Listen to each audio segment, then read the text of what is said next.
In baseball, we all want to improve, whether we're a coach or a player. And from our perspective, it's really easy to see what we're not doing well and what we need to work on. But if you think about it, that's really one-dimensional. We only have our perspective. Is that really the only way that you can improve? In today's Bullpen Bulletin, we're discussing the absolute best way that coaches and players can find out exactly what they need to improve on based on what other people say and their perspective. And today we're talking about evaluations.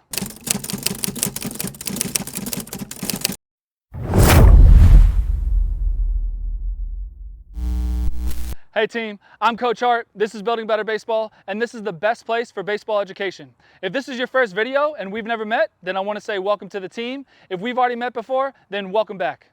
In today's video, we're discussing evaluations, both player and coach evaluations. We're going to go over why evaluations are the best way to find out what you need to improve on, and then we're going to go over 6 different types of evaluations that you can do with your team. And before we start, if you look down in the description, I have a bunch of free guides for you, including a free 2-hour practice plan that I made free just for you. Be sure to grab it before you go. Now, let's get into evaluations. The first thing we'll talk about is why evaluations are such a huge key to your success, both as a team and as individual players and coaches. And the first thing with this is, like I said in the beginning, you're gaining other people's perspectives, either players or other coaches, and you're finding out what they think that you need to improve on. And it's so important to gain other people's perspectives on your performance because you may never think about that, right? You only know what you know, and you only think about what you need to improve on based on your perspective. When it comes to improvement, we don't want to be one-dimensional, and that's what we have when we have our own perspective that we're working with. When we gain other people's perspectives, that's huge when you add a different view on the things that you need to improve on because, like I said, you may have never thought about it. The second thing why evaluations are so important is they keep everyone accountable and goal-oriented. So it's really easy to see at the end of a season what the big things that you need to work on, and you can just say, okay, go out and work on those in the offseason and then come back a better player or a better coach. But when you have specific evaluations where you can see on a piece of paper what other people say about you and your performance, that really holds you accountable and holds your players accountable because that's highlighting the fact that other people see what you need to improve on. And also with everybody being accountable, that brings everybody together more as a team, and they want to work harder to get better as a team and as individual players. Every player and every coach knows that everybody did an evaluation of each other, so that holds them accountable on what they need to improve on for the next season. And it only brings everybody together because everybody's working together and giving each other feedback in order to improve as a whole team. And the other thing is, it keeps everybody goal-oriented. When you don't have goals and you go out to improve, whether you're hitting on a tee or taking ground balls, you're just mindlessly going through the motions without any sort of goal or what you want to accomplish.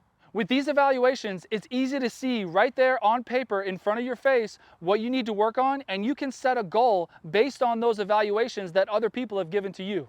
And like I said, with those 2 points, it just gels everybody together and brings everybody together as a team. And the last thing with this point is it keeps transparency and honesty among your teammates and among your coaches. When you're going through a season and you're seeing different things that could be improved on, going up to that teammate or even a player going up to a coach can be really intimidating, and most youth players, they don't want to do that. When you have these evaluations set in place, you give each one of your players an opportunity to tell other people what they need to improve on and to tell their coaches what they think that they need to improve on. And the best part is you can leave it anonymous if you want. You could have anonymous evaluations where everybody fills something out and the player or the coach who's reading them, they don't know who wrote it, but it's still an evaluation on what they need to improve on based on other people's perspectives. So that can be really empowering for your young players to give them an avenue to tell you what they think that you could improve on. That's huge, and like I said, it maintains transparency and honesty within the whole team, which would only strengthen your bond as a team. Now we're going to move into the 6 different types of evaluations that you can perform for your team. So there are 6 main evaluations that you can implement for your team. And most evaluations, they don't happen often. It's not like they happen every practice or every game, right? You usually have a mid-season or an end of the season evaluation. If you don't even want to do the mid-season, you don't have to do that. Some people only have an end of the season evaluation for their players and coaches.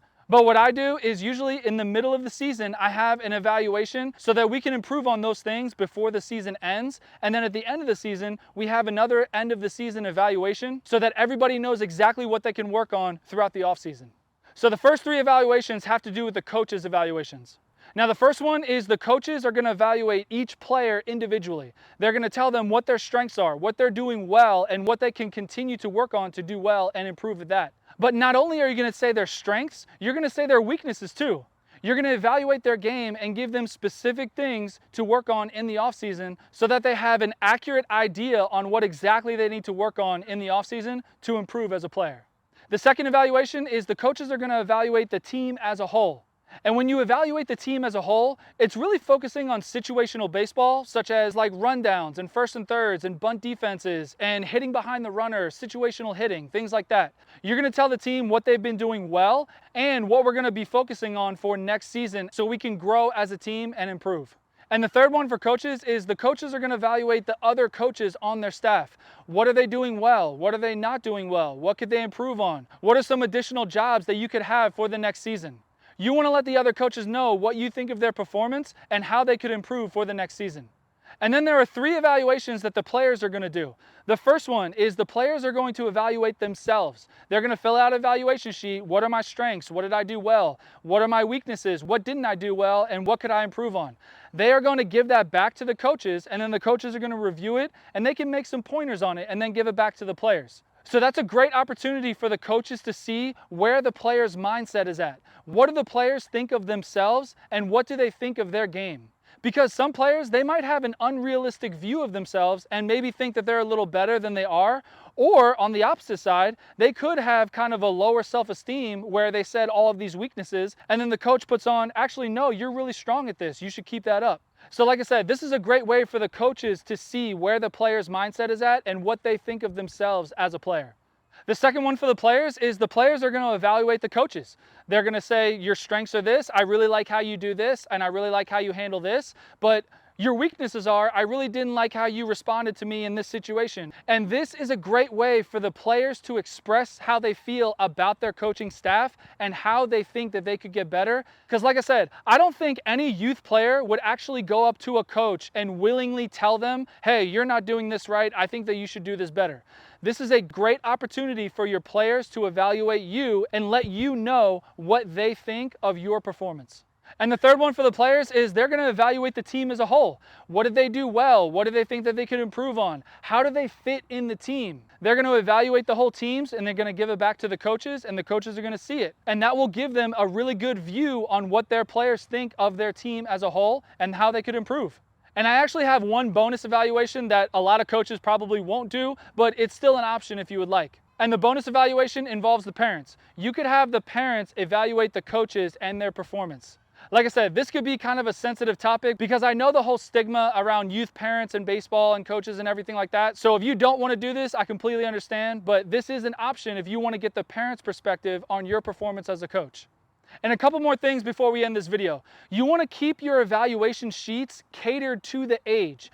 If you're a younger team like 8U or 9U, you want to keep it simple. You want to lay out exactly what you want the players to tell you and what you want everybody to tell each other. You want to keep it simple. And then as you get older into the 11, 12, 13, you can make it a little bit more in-depth, but it's really important not to give an 8U player a huge in-depth evaluation where they're just going to go, like, what is this? What do I do with this? So make sure your evaluations are catered to the age that you coach. And the last thing before we end is this whole idea of evaluations is not to criticize or call each other out or have it be a negative thing. It's a positive thing. It's meant for your team to grow as a unit and improve all around, individually, coaching, and as a team. So I think that's really important to say before you hand out these evaluations or before you start this evaluation process is this is a positive thing that will help you all grow as a team and become more cohesive as a unit so you can only get better going forward to the future. So if you've never done evaluations before, I really hope this video kind of laid out the process of evaluations and how you could implement it for your team. And I really believe that these mid-season and end-of-season evaluations are a huge key to success because, like I said, you're gaining other people's perspective on your performance and they could tell you something that you have never thought about improving. So I hope you enjoyed today's video, and like I said, don't forget to grab your free 2-hour practice plan down in the description below. Plus, underneath of that, I have about 6 or 7 more free guides that you can grab for free. I made them for you to help you improve. So remember, I'm Coach Hart. This is Building Better Baseball. This is the best place for baseball education, and I will see you next week for another edition of the Bullpen Bulletin.